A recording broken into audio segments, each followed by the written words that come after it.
सावळ्या रंगाला पूरक असे काही रंग असतात। ते योग्य पद्धतीने कॅरी केले तर आपण नक्कीच आकर्षक दिसू शकतो। गोरा रंग म्हणजेच तुम्ही दिसायला सुंदर असे समीकरण आपल्याकडे आजही दिसते। पण सावळ्या रंगाच्या तरुणी महिलाही नाकी डोळी सुंदर असतात। सावळा रंग असणाऱ्यांनाही त्यांच्या स्वतःच्या रंगाबद्दल कॉम्प्लेक्स असल्याने कपड्यांची निवड करताना नेमके कोणते रंग आपल्यावर खुलून येतील याचा अंदाज त्यांना येत नाही। लग्न सराई सुरू झाली असून आपल्या कुटुंबात किंवा मित्रमंडळींमध्ये कोणाचे लग्न असेल तर आपण आवर्जून साडी नेसायचा प्लॅन करतो। अशा वेळी आपण सगळ्यांमध्ये उठून दिसावे अशी आपली साहजिकच इच्छा असते।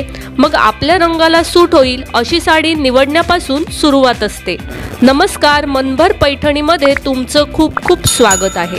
आपला रंग गोरा असेल तर आपल्यावर गडद रंगाची कोणतीही साडी सहज उठून दिसू शकते। पण आपला स्किन टोन थोडा सावळ्या रंगाकडे जाणारा असेल तर आपल्याला साडीच्या रंगाची निवड करताना विशेष लक्ष द्यावे लागते। सावळ्या रंगावर कोणते रंग खुलून दिसतील याबाबत तुमच्या मनात संभ्रम असेल तर आज आपण असे काही रंग समजून घेणार आहोत जे घातल्यावर तुमचा स्किन टोन सावळा असूनही तुमचे सौंदर्य खुलण्यास मदत होईल। सावळ्या रंगाला पूरक असे काही रंग असतात।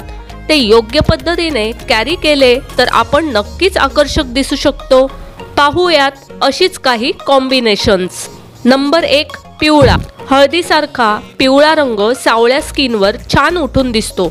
या रंगामुळे तुमचा चेहरा उठून दिसण्यास मदत होते। नंबर 2, लाल। भडक लाल नाही पण गुलाबी रंगाकडे जाणारा लालसर रंग सावळ्या रंगावर खुलतो। या रंगाचे चेहऱ्यावर चांगल्या प्रकारे रिफ्लेक्शन येत असल्याने हा रंग तुम्ही नक्कीच ट्राय करू शकता।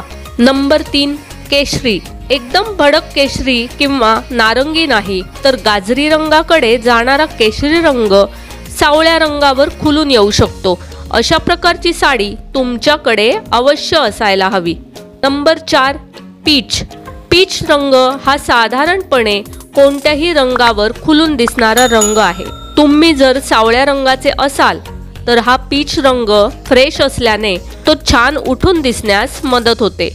तर मंडळी, आजच्या व्हिडिओमध्ये दाखवलेल्या या 4 रंगाच्या साड्या तुम्हाला आवडल्या असतील आणि त्या खरेदी करायच्या असतील तर नक्कीच तुम्ही कॉमेंट्स करून विचारा। व्हिडिओला लाईक करा, जास्तीत जास्त व्हिडिओ शेअर करून मनभर पैठणी या यूट्यूब चॅनेलला सबस्क्राईब करायला अजिबात विसरू नका। धन्यवाद।